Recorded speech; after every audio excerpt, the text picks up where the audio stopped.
Islamabad high court ने लतीफ खोसा और बशरा बीबी की ऑडियो के फॉरेंसिक का हुक्म दे दिया है। मजीद जानते हैं डॉन न्यूज़ के नुमाइंदे उमर मेहताब बर्नी से। जी उमर बर्नी, अपडेट कीजिएगा।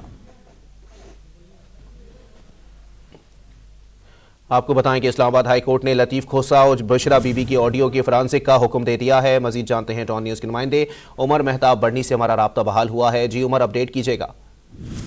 जी देखिए, इस्लामाबाद हाई कोर्ट ने लतीफ खोसा और बुशरा बीबी की ऑडियो लीक केस की समाअत की। दौरान समाअत अदालत की जानिब से FIA को ऑडियो के फॉरेंसिक का हुक्म जो है वो दिया गया है।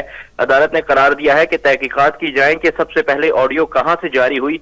दरख्वास्त की कॉपी DGISI को भी भेजने का हुक्म जो है वो दिया गया है। इस्लामाबाद हाई कोर्ट ने करार दिया है कि DGISI भी रिपोर्ट दें कि ऑडियो किसने रिलीज की। अदालत ने FIA, पेमरा और PTA को नोटिस जारी करते हुए जवाब भी तलब कर लिए हैं। अदालत ने दरख्वास्त पर आयद एतराजात भी खत्म कर दिए हैं। अदालत ने करार दिया है कि पेमरा बताए कि लोगों की निजी गुफ्तगू कैसे टीवी चैनल्स पर नशर हो रही है। दरख्वास्त पर रजिस्ट्रार ऑफिस का क्या एतराज है। एतराज है कि अलग दरख्वास्त दायर करे, मुतफर्रिक दरख्वास्त कैसे दायर कर सकते हैं। ये मौक़िफ़ अपनाया गया लतीफ खोसा की जानिब से। लतीफ खोसा ने मजीद कहा कि ऑडियो लीक्स केस में मुतफर्रिक दरख्वास्त दायर हो सकती है। वकील और मुवक्किल के दरमियान गुफ्तगू पर इस्तेहकाक होता है। जस्टिस बाबर सत्तार ने कहा कि बहुत शुक्रिया उमर मेहताब बर्नी अपडेट करने के लिए।